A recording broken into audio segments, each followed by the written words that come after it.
temas de gran relevancia que vamos a ir desgranando poco a poco a lo largo del encuentro. Permíteme, por favor, que primero presente al resto de ponentes del día de hoy. A mi derecha tengo a Javier Tello, que es el director general del CEU, de la Fundación CEU.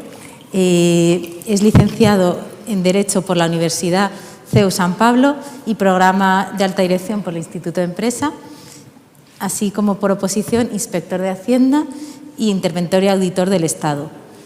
Durante su etapa en el sector público ocupó diversos puestos de responsabilidad, llegando a ser subdirector general de procedimientos especiales de la Agencia Tributaria. Luego pasaste a finales de los 90 al sector privado, siendo director fiscal de Caja Madrid, posteriormente Bankia, hasta 2018, y pasaste a ser también counsel del Departamento Fiscal de Pérez Llorca Abogados. Y ya posteriormente fuiste nombrado, el cargo que ocupas hoy, director general de la Fundación Universitaria CEU. Muy buenos días, muchísimas gracias por estar hoy con nosotros. Gracias. Presentar y saludar también a Alfonso Aguiló.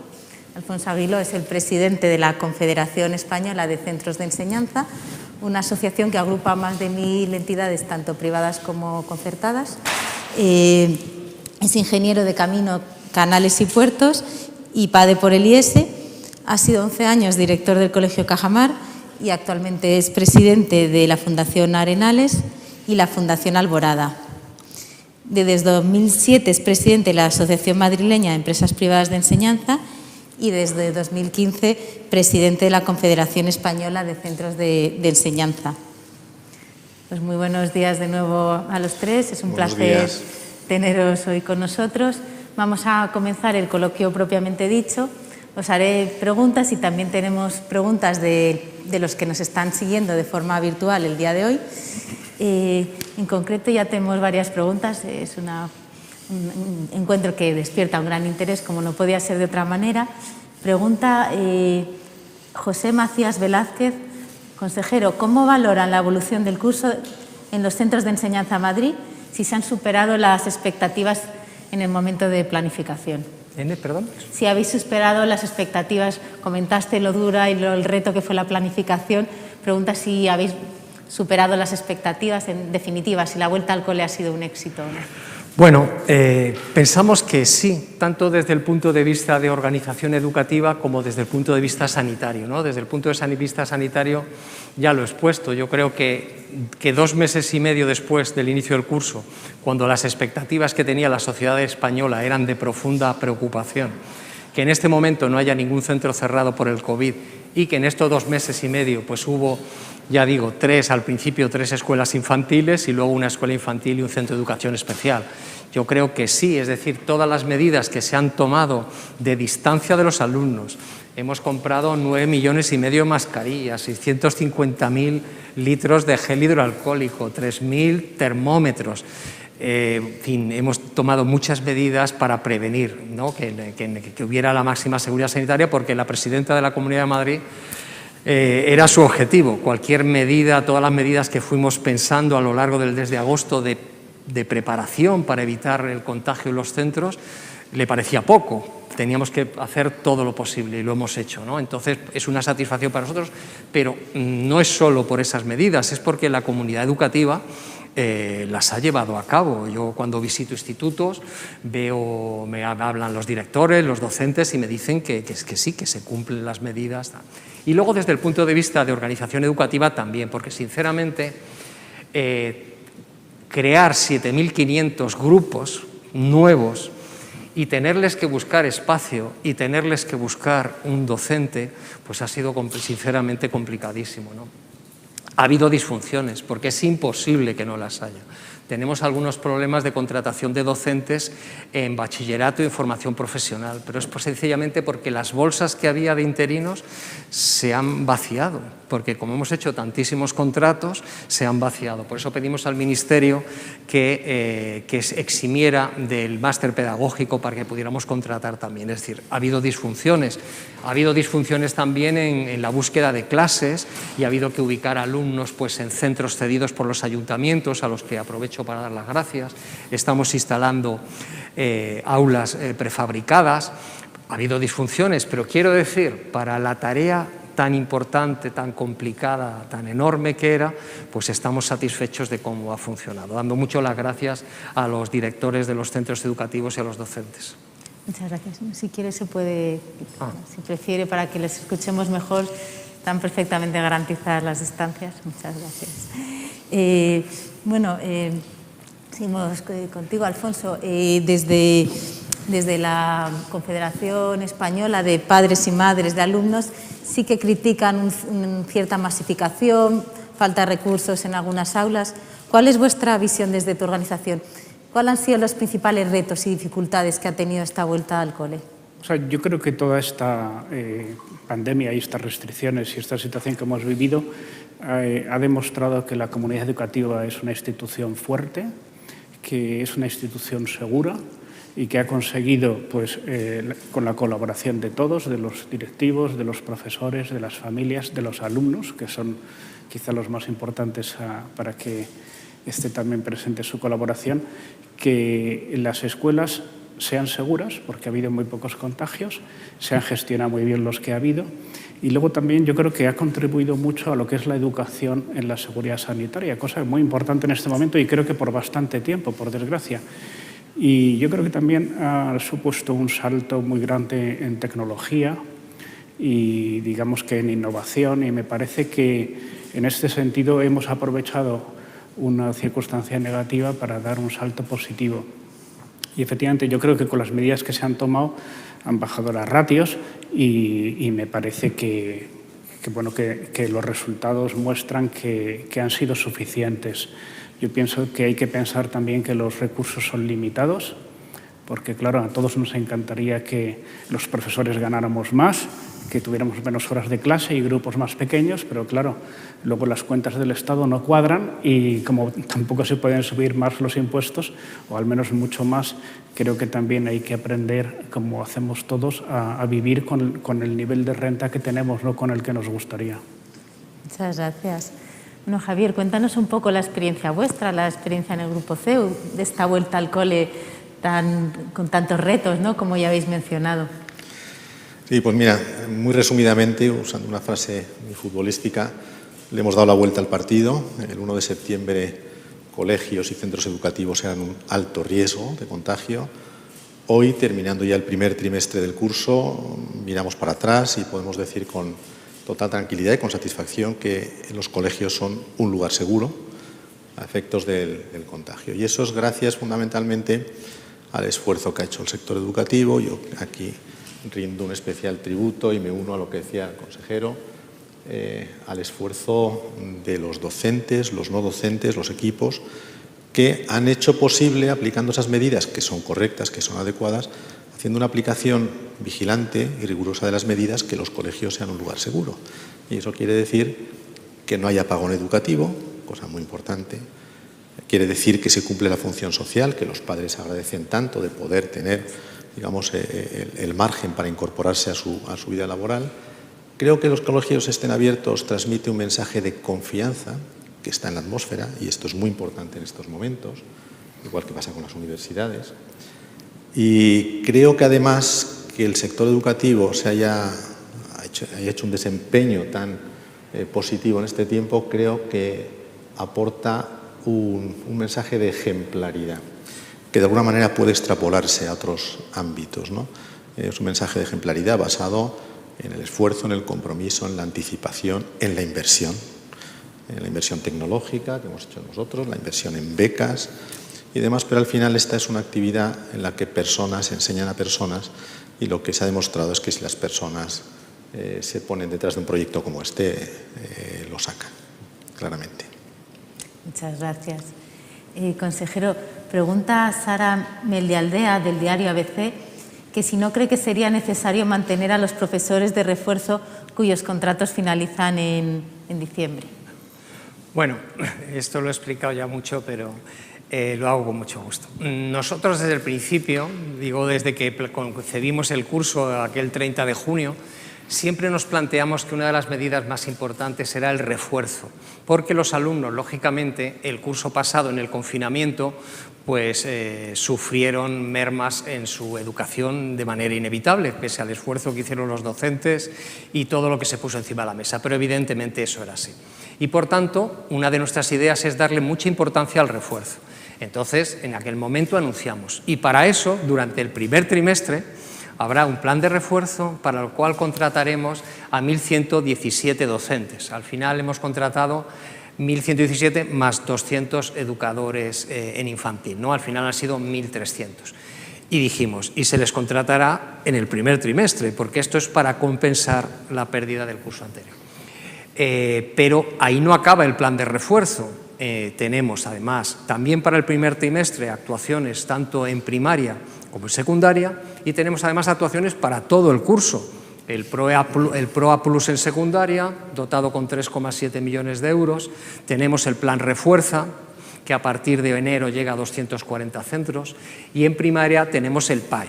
Es decir, que el refuerzo va a ser en todo el curso, pero en concreto estos docentes de lo que estamos hablando es que se les contrató solo para el primer trimestre para compensar lo que se hubiese podido perder en los meses de confinamiento. Muchas gracias. Vamos a hablar ahora, como no podía ser de otra manera, de la Ley CELA. Consejero, ya has mencionado en tu intervención todos los puntos más destacados, los puntos que están generando más discusión y polémica, y por supuesto has mencionado la cuestión del castellano. ¿Qué implicaciones crees reales que puede tener la misión del castellano como lengua vehicular y lengua oficial del Estado? Bueno, tiene una parte muy importante ideológica de triunfo de determinados gobiernos que durante muchos años han intentado soslayar el castellano en la educación en sus territorios. Eso ha sucedido así, desgraciadamente pues no se le ha puesto coto. Ahora, quitando de la Ley Orgánica de Educación el concepto de vehicular del idioma español, pues se refuerzan esas actuaciones. Se le quita todavía más fuerza a los tribunales porque esas actuaciones contrarias a derecho que han hecho algunas comunidades autónomas han tenido contestación en los tribunales de justicia. Entonces, al quitar de la Ley Orgánica de Educación el concepto vehicular, estar permitiendo que esas nuevas actuaciones, esa nueva normativa que se pueda dictar desde esas comunidades autónomas, pues tenga más fácil que los tribunales de justicia no la anulen. Yo creo que tiene esos dos conceptos, un concepto ideológico y testimonial. Hay que tener en cuenta que en una región como Madrid, que no es nacionalista, el gobierno está obligado a hacer las cosas bien para hacerlas bien, para que los ciudadanos vivan mejor, para que los ciudadanos tengan más recursos, para que los ciudadanos sean más cultos. Hay otras comunidades en que simplemente porque sea algo nacionalista, eso ya es bueno en sí mismo, ¿no? Entonces, una parte de lo que se consigue es eso. Pero la otra es la que he comentado, es tener menos fuerza en los tribunales de justicia cuando determinadas personas, padres o quien sean, recurran a actuaciones de esas comunidades autónomas. Muchas gracias. Yo no sé si Alfonso queréis Bueno, añadir. yo diría, por dar otra visión también, que yo veo que los medios afines al gobierno procuran siempre centrar el debate en este tema del suelo público, del castellano, etcétera, y yo creo que intentan, porque se encuentran más cómodos en ese debate, e intentan distraerlo de los temas que yo creo que son más nucleares, como me parece a mí que es la hostilidad hacia la enseñanza concertada. Porque la enseñanza concertada nació en todo el mundo occidental, más o menos se generalizó después de la Segunda Guerra Mundial, como una necesidad imperiosa en cualquier sociedad avanzada para luchar contra el riesgo de adoctrinamiento por parte de los poderes públicos que se había sufrido en el régimen nazi, en el soviético y en muchos otros, y que toda la sociedad, con las declaraciones de derechos humanos, pensó que era muy importante que no se nacionalizara la enseñanza. O sea, que la enseñanza estuviera en manos de operadores muy diversos y muy plurales, y que esa era una garantía de la pervivencia de una sociedad democrática. Y para que esa pluralidad pudiera llegar a todos, esos centros tendrían que estar financiados, porque si no, la pluralidad era solamente para los ricos. Entonces, esa idea de la enseñanza concertada como una defensa de la pluralidad que necesita cualquier sociedad, igual que hace falta una pluralidad de partidos políticos, que también son instituciones privadas financiadas con dinero público, y una pluralidad sindical, que son instituciones privadas financiadas con dinero público, y una pluralidad de los medios de comunicación, que son instituciones privadas poco financiadas, hay que decir. Yo creo que esa necesidad de que la información sea plural, que la gestión del espacio público, político, sindical, informativo y educativo sea plural, es una cuestión irrenunciable. Y a mí me parece que todo este movimiento de hostigar a la enseñanza concertada, ese intento de nacionalización bastante descarado, que dicen que quieren reducir, primero dicen que quieren reducir la enseñanza concertada a un 10%, que es lo que dicen ellos, que es la media europea, y luego dicen que lo que tiene que hacer es desaparecer y agradecer a los servicios prestados. Entonces, a mí estos movimientos nacionalizadores de la educación me parece que son nacionalizadores de la pluralidad, del pensamiento libre, del sentido crítico, y me parece que es donde está el verdadero peligro. Muchas gracias. Y de educación concertada íbamos a hablar. ¿Tú qué impacto crees que puede tener el quitar el concepto de demanda social, que ya mencionó el consejero? Bueno, el concepto de demanda social ha estado siempre claro en la doctrina constitucional. Hay sentencias abundantísimas. Lo que pasa es que en la ley Wert se quiso poner como más rotundo, pero ya había sentencias de los tribunales a decenas o centenares, y ahora pues lo quieren quitar con una argumentación que para mí está completamente manipulada, diciendo que gracias a haber puesto la palabra demanda social, en Madrid han hecho miles de colegios concertados, cuando se habían hecho prácticamente todos antes del 2013. Y bueno, pues han construido un relato que hay mucha gente poco informada que se lo cree, porque está bien construido, pero es completamente falso. Porque la enseñanza pública en Madrid, y yo lo he hablado con la ministra y el secretario de Estado, y además se lo he mandado por WhatsApp, la enseñanza pública en Madrid en el año 2006 era menos porcentaje de la que hay hoy. O sea que la enseñanza pública no ha disminuido en Madrid, se ha mantenido una proporción, porque es así en toda España. La proporción pública concertada es bastante estable, es lo que las familias quieren. Entonces, cuando los políticos, en vez de servir a lo que los ciudadanos quieren, lo que hace es imponerle y decirle a las familias que no saben lo que quieren, pero ellos se lo van a decir y que lo van a programar de otra manera y que les van a liberar de no se sabe qué, porque lo eligen libremente, pues me parece que están retorciendo el relato y digamos que es un atentado contra la pluralidad democrática a la que todos nos debemos. Muchas gracias. Consejero, un poco por alusiones y porque ya lo mencionaste en tu ponencia, ¿cuál es la opinión sobre esta modificación que se hace sobre la educación concertada? Sobre la concertada y la pública. Bueno, eso yo estoy habituado en la Asamblea de Madrid a ese debate permanentemente. Nada, sin ir más lejos, tuve una comparecencia hace 7 u 8 días y se lo expliqué muy claramente. Es decir, ellos nos acusan continuamente de que privilegiamos a la concertada, que la concertada crece más y que le damos más recursos y que a la pública la tenemos poco menos que... Y en fin, y le dije, mire, estábamos hablando del presupuesto 19. Creció el 6% la pública, el presupuesto inicial, y el 4% la concertada. Pero es que si nos vamos a ejecución, también en ejecución había crecido más lo que se había destinado a la pública que lo que se había destinado a la concertada. Y el peso del presupuesto de la pública respecto a la concertada había bajado en ejecución. Por supuesto que en inicial también. Y le dije al que me lo preguntaba, mire usted, yo le digo esto porque fue así. Pero si las familias me demandaran que creciera la concertada un 10% más, crecería un 10% más. Y yo se lo diría aquí tan tranquilo. Yo no tengo ningún complejo, como ustedes no tienen complejo en mentir continuamente sobre la educación concertada. Yo no lo voy a tener tampoco, pero lo que no voy a reconocer es lo que no es verdad, que es lo que ha dicho Alfonso. Es un relato absolutamente falso, totalmente falso.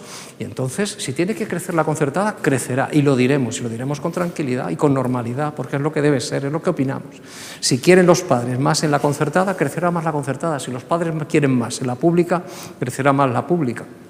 Eso me recuerda además el absurdo relato también de que a la concertada no pueden ir niños con menos recursos cuando en 14 distritos de Madrid tiene más peso la concertada que la pública y entre ellos muchos distritos con menos renta per cápita, como puede ser Puente de Vallecas, como puede ser Latina, como puede ser Usera, en fin. Realmente, por eso decía que es un debate impropio del siglo XXI, porque además está basado en la permanente falsedad y tergiversación de los datos, que es lo más triste. Por eso yo decía que lo que más me dolería y lo que preferiría yo quitar del escenario político actual es la LOMLOE, porque ante una sociedad crítica, este tipo de manipulaciones, una sociedad formada, no sirven. Ese es el problema. Nosotros ahí tenemos una experiencia y la contribuyo aquí con ella. Llevamos 2 años inmersos en una campaña potente por la libertad de educación. En el CEU y en la Asociación Católica de Propagandistas ha sido tema del año en los últimos 2 años.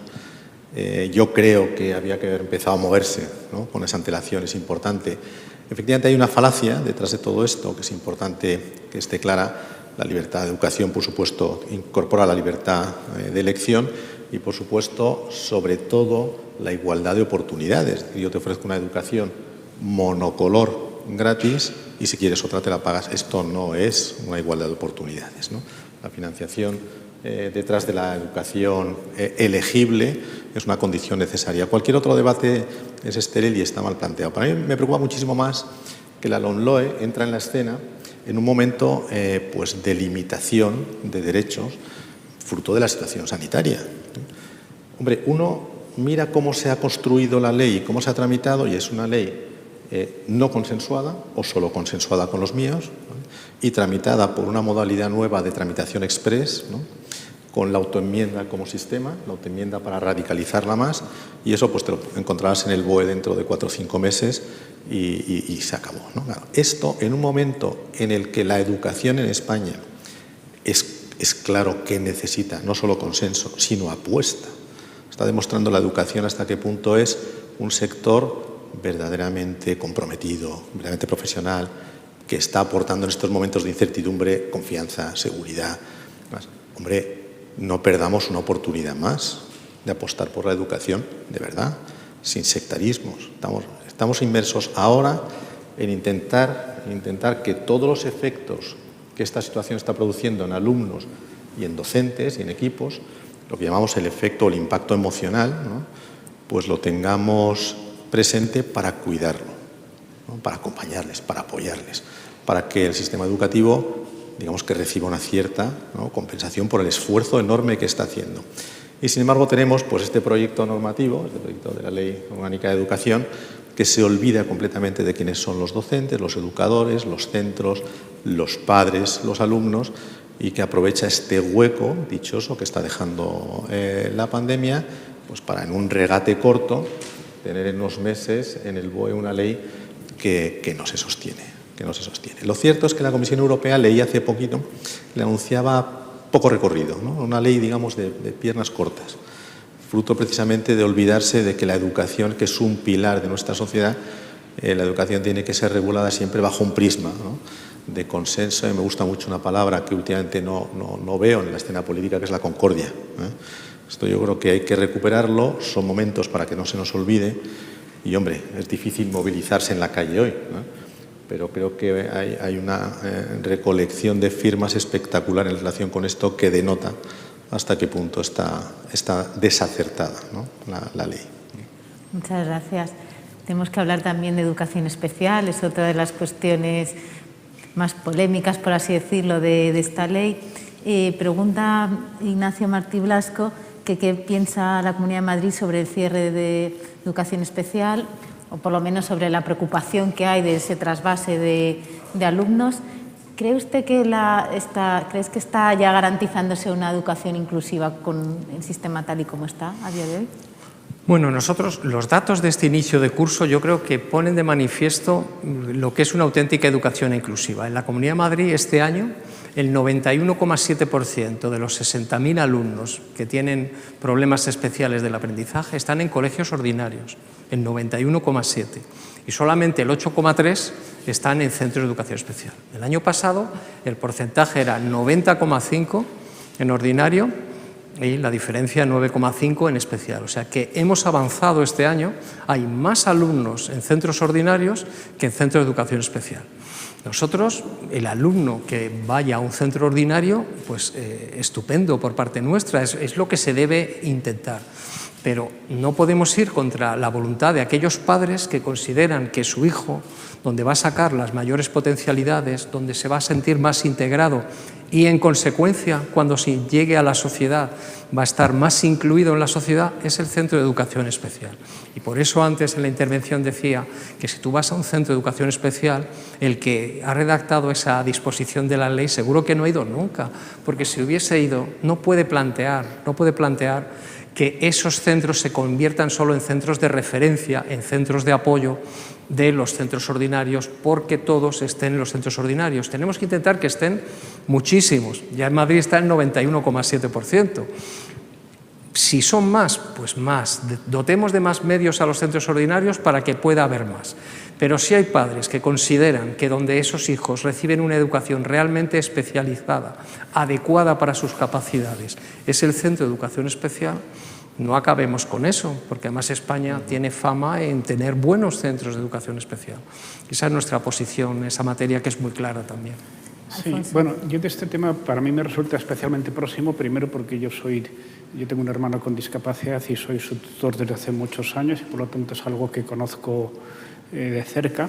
Y luego también soy titular de un centro de educación especial y que tiene unos 90 alumnos con discapacidad intelectual. Y yo diría que a favor de la inclusión estamos todos. Yo no sé si hay alguien que no esté a favor de la inclusión. Me parece que es como si a favor de la igualdad, ¿quién hay que no esté a favor de la igualdad? El asunto es cómo se logra la inclusión. Porque el que ha visitado un centro de educación especial de discapacidad intelectual, porque la discapacidad motórica o visual o auditiva se puede gestionar muy bien con una integración completa en un centro ordinario, pero con la discapacidad intelectual es diferente.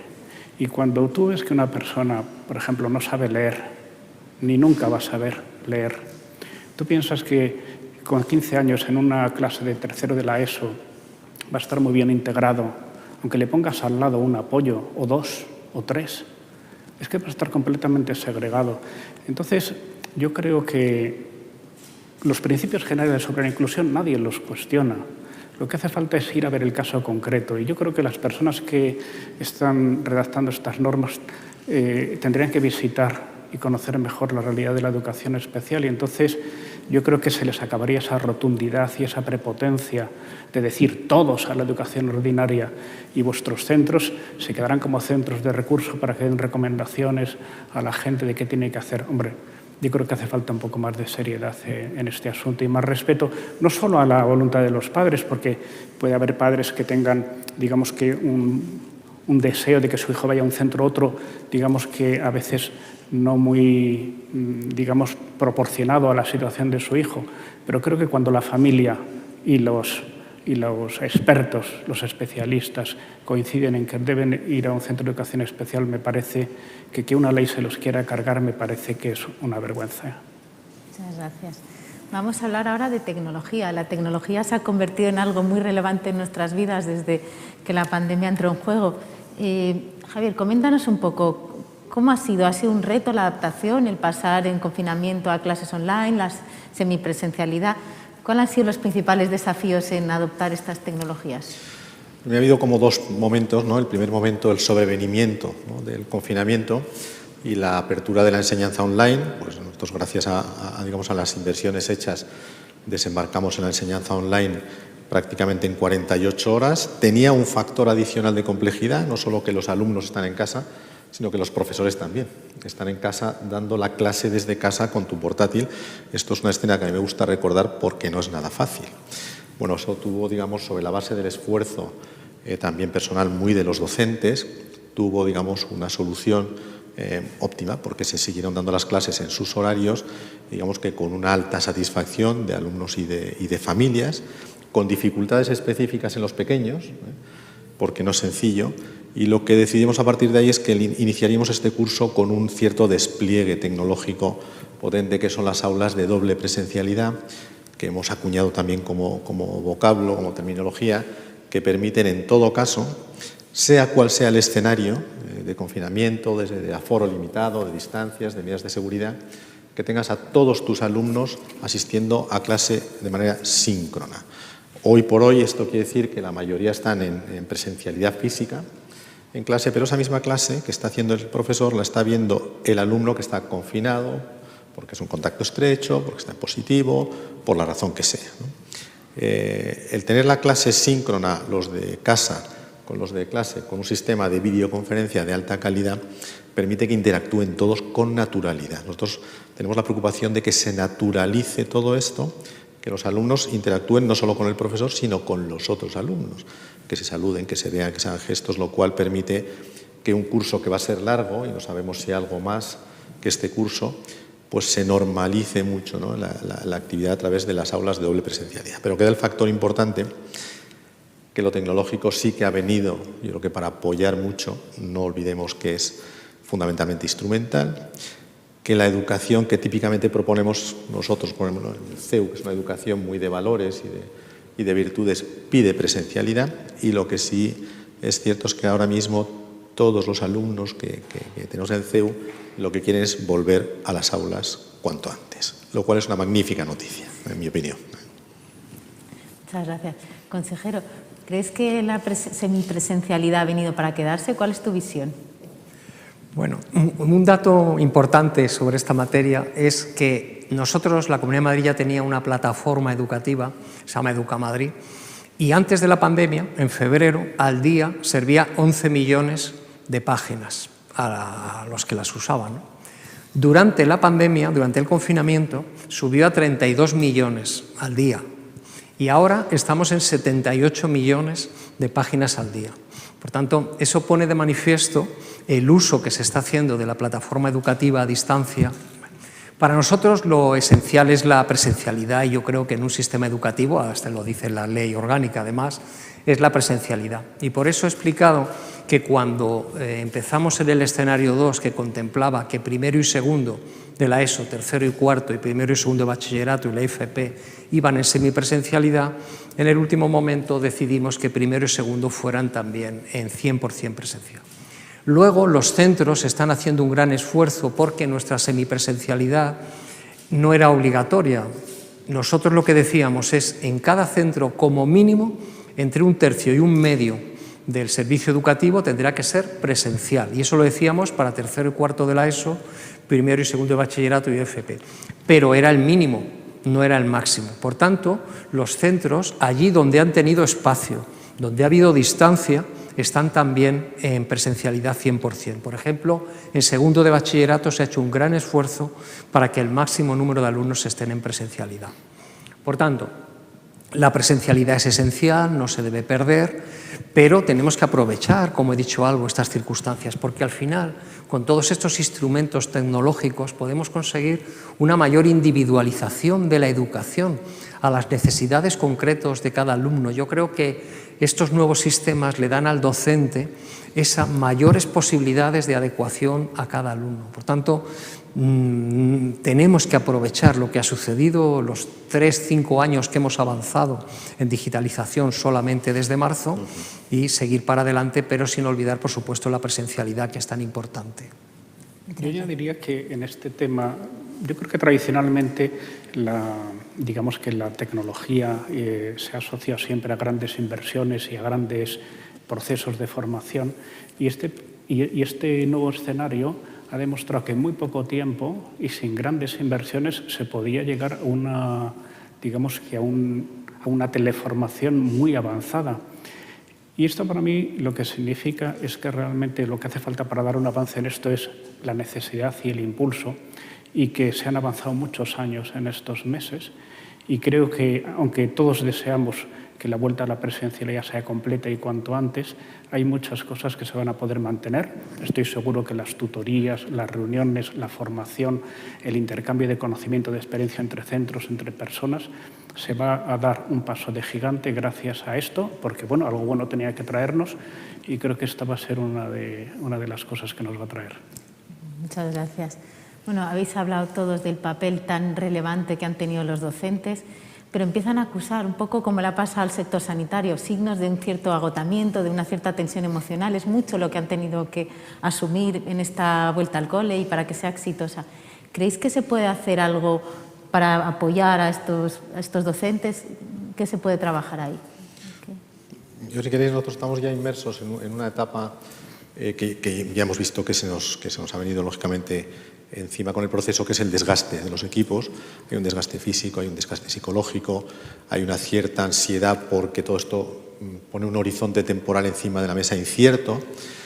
Todo esto hay que conseguir trabajarlo con los docentes y con el resto de los equipos de la comunidad educativa. Nosotros tenemos un programa, mañana tenemos una primera charla motivacional orientada para esto y haremos después sesiones que estamos configurando, no es sencillo, con todos los equipos, para que todo este desgaste, todo este esfuerzo, de alguna manera se pueda poner en valor de manera que uno mismo, cuando mira para atrás, se dé cuenta de todo lo que hemos conseguido, que es algo que empieza a perderse de vista. Insisto, con los equipos docentes y no docentes de los colegios. También con los alumnos. Nos llevamos desde el principio de curso programas lógicamente, de seguimiento personalizado, de motivación. ¿Por qué? Pues porque en el fondo, más allá del esfuerzo físico, el problema es que son contextos y atmósferas muy raras, muy extrañas, muy tristes, con pérdida de relación social, algunos de ellos con pérdidas familiares que llegan, bueno, digamos, con los impactos, familias con problemas económicos. Entonces, hicimos una decisión sobrevenida a final del curso pasado de aprobar un programa específico de becas de 3 millones de euros, ¿no? ¿Por qué? Porque también está esa realidad y los críos la están viviendo. El impacto emocional, por tanto, en equipos docentes y en alumnos debería ser ahora mismo el asunto que tuviera el foco de atención, el de los centros, yo entiendo que también el de las autoridades, el consejero también lo apuntaba, y en general debía tenernos muy preocupados el reconstituir bien a estos equipos de cara al largo curso que nos queda, que no va a ser fácil. Bueno, nosotros hemos sido siempre conscientes del esfuerzo que estaban haciendo desde el primer momento, porque tuvieron que reinventarse y con pocos medios, como ha dicho Alfonso, lograron resolver muchas cosas en ese confinamiento donde no estaban confinados solo los alumnos, como ha dicho también Javier, estaban también los docentes. Nosotros les hemos quedado muy reconocidos y yo creo que también es muy importante en la vida que te reconozcan las cosas. Y, por ejemplo, cuando acabó el primer confinamiento, en la Puerta del Sol hicimos un acto con la presidenta y unos docentes que vinieron en representación de todos los centros para agradecerles lo que habían hecho y también para recoger sus propuestas de mejora. Y hace poco hemos tenido un acto con los directores, los equipos directivos de los centros, porque cuando en agosto diseñamos esta vuelta a las clases en el escenario 2, éramos conscientes de la complejidad, esa búsqueda de espacios. Se esforzaron muchísimo en encontrar dentro de sus propios centros espacios para ubicar esas nuevas 7.000 aulas, ¿no? Pero luego también buscar que el ayuntamiento les cediera y luego todas las medidas que han tenido que tomar de circulación por los centros, en fin. Ha sido una labor tremenda. Pues por eso también en la Puerta del Sol hicimos un acto, la presidenta, con muchos equipos directivos de centros para darles el agradecimiento. Y luego hemos hecho un contrato con la Asociación Madrileña de Psicólogos y hemos puesto al servicio de los docentes nuestros en la Comunidad de Madrid un servicio de atención psicológica para aquellos que hayan podido verse afectados por esto. Pues yo creo que a toda la sociedad nos ha marcado de alguna u otra manera, nos ha cambiado un poco la forma de ser. Y por tanto, sensibles también a esa situación, hemos puesto en marcha ese contrato. Muchas gracias. Sí, yo creo que el reconocimiento tiene que estar presente en todos los ámbitos, porque tanto los alumnos como los profesores, los directivos, la propia administración pública, las familias, todos creo que han sido sometidos a un estrés adicional y todos han respondido, yo creo que en general muy bien, y me parece que lo que hace falta es como que haya un reconocimiento mutuo al esfuerzo del otro, porque en la educación una de las cosas que tenemos que procurar es que todos nos fijemos en el esfuerzo de los demás, no solo en el propio. Porque yo veo que el discurso que hoy se vende es muy de queja de mi problema, y en la educación tenemos que enseñar a aprender a fijarnos en los problemas de los demás y salir de esa autorreferencialidad infantil que a algunos les dura hasta el final de su vida, y pensar en el esfuerzo de los demás, reconocerlo y generar una comunidad educativa que sea más colaborativa, en la que haya más sinergia entre el esfuerzo y uno de otro, que haya más sinergia entre la familia y la escuela, entre los profesores y las familias, entre la administración educativa y los centros, entre todos, yo diría en el mundo político también, pero no me quiero meter. Y luego diría también que otra de las cosas que hay que enseñar en la escuela es la resiliencia. La esperanza de vida está creciendo. Estos chicos van a vivir 100 años. En 100 años van a pasar muchas cosas y probablemente algunas peores que las que estamos viviendo ahora. Entonces me parece que enseñar a salir adelante en situaciones de estrés, de dificultad, con el mejor humor posible, con colaboración, con ayuda mutua, yo creo que esto es una tarea muy importante y yo creo que por eso rebajar la crispación y aumentar la colaboración sería una asignatura a lo mejor nueva que habría que poner. Gracias. Pues ya se va acercando el fin del encuentro. Quería preguntarle, consejero, ¿espera que volvamos a una situación de fase que implique que se cierren los centros? ¿Están considerando esa posibilidad? ¿Que prevén que se pueda volver a retroceder y se están preparando para ese escenario? Bueno, nosotros, como he dicho, hicimos 4 escenarios. El escenario inicial era casi como la vuelta a la normalidad del curso anterior, pero con medidas higiénicas.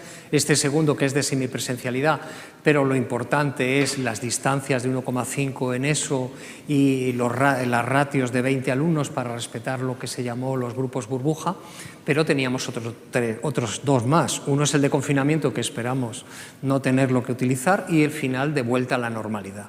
Por tanto, nosotros, en función de lo que vaya sucediendo, estaremos atentos a las autoridades sanitarias y, si fuera posible, volver al escenario 1, que era el escenario de 100% de presencialidad. Nosotros, en cuanto eso sea factible, lo haríamos.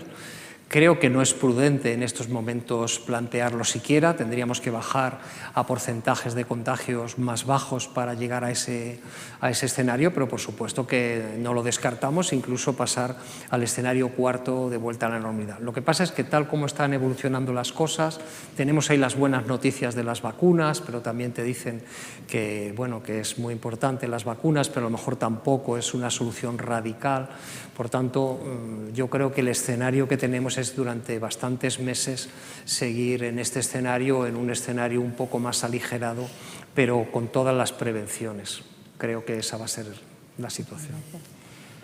Sí, yo lo veo igual que lo ve el consejero. Va a ser un periodo largo, un curso largo, no sabemos solamente este o no. Es importante que interioricemos que las medidas sí que van a perdurar en el tiempo, que están funcionando. La educación es un ejemplo. Medidas acertadas con implementación, digamos que exigente y rigurosa, está funcionando bien. Podríamos, ¿no?, seguir este esquema, pues creo que por un largo tiempo. Hay que introducir los factores que decíamos antes, fortalecimiento de los equipos, en lo emocional es importante. Yo creo también trabajar en la mayor humanización de la parte más online de la educación, a la que vamos necesitando en este periodo de tiempo. Y pensar que en el futuro, y lo comentaba Alfonso, yo lo veo mucho acierto, ¿no?, en el futuro vamos a tener que convivir con estas tecnologías, con esta educación. Vienen con ella muchas cosas buenas, la autorregulación de los estudiantes, de su tiempo, de su trabajo y demás, una maduración, ¿no?, acelerada en ese sentido. Pero es bueno que trabajemos en la humanización de toda esta parte más online, ¿no?, de la educación. Yo creo que hay avances, ¿no?, que se van a producir a plazo corto y que permitirían que recuperara parte de la calidez que se ha perdido, pues, en los ambientes de un colegio, de una universidad. Uno va ahora y va hace unos meses y ve que aquello es muy distinto, ¿no? Hay que recuperarlo de alguna manera y hay que trabajar en ello. Y en cuanto a las vacunas, con el consejero, está en un horizonte temporal incierto. Lo importante es que tengamos la cabeza puesta en el hoy, en que las medidas están funcionando y que la educación vuelva a lo que decía, incorporado un elemento de confianza al conjunto de la sociedad y la actividad económica del país. Y yo creo que eso es muy positivo. Sí, yo creo que igual que en el ámbito sanitario se sabe cada vez más de qué tratamientos son más eficientes y cómo hay que abordar también la seguridad sanitaria. Yo creo que en el ámbito de la escuela también vamos aprendiendo qué medidas son más eficientes y, con los recursos que tenemos, que bien sabemos que no son ilimitados, aprender a gestionarlo lo mejor posible. Pero yo pienso que esto va a durar, ¿eh?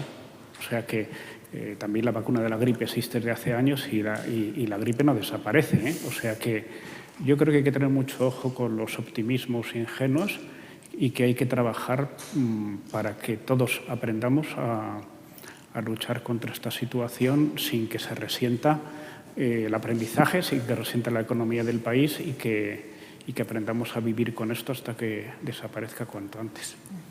Pues ya para terminar, consejero, mirando ya un poco más allá, ¿no? ¿Cómo debe ser la educación en el futuro, más allá de lo que estamos viendo ahora? ¿Hacia dónde debe ir? De la educación. Pues bueno, yo comentando a veces con otros consejeros de otras comunidades autónomas, estamos deseando hablar de educación, hablar de innovación, hablar de bilingüismo, porque todo el día al final, el 90% de nuestro tiempo estamos dedicados a medidas sanitarias, medidas higiénicas, que al fin y al cabo no son nuestra especialidad. Por tanto, yo confío que podamos lanzar proyectos de calidad de la educación que estimulen a nuestro sistema educativo. Yo espero que dentro del margen de actuación, afortunadamente las comunidades en materia de gestión tenemos mucha capacidad de actuación al margen de la ley orgánica de educación.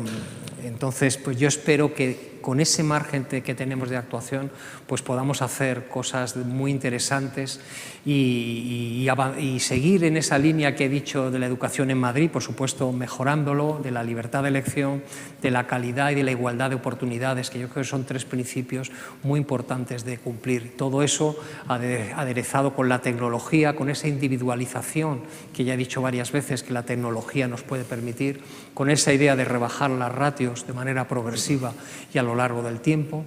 O sea que nosotros estamos con muchísima ilusión para mejorar la educación madrileña. Así que, bueno, esa es la visión de futuro. Pues con esa ilusión y con esas reflexiones nos quedamos. Muchísimas gracias, querido consejero, muchísimas gracias, Javier, muchísimas gracias, Alfonso. Ha sido un verdadero placer teneros hoy con nosotros y hablar de un tema tan importante como es la educación. Y muchísimas gracias a todos los que nos estáis siguiendo de forma virtual y hasta la próxima.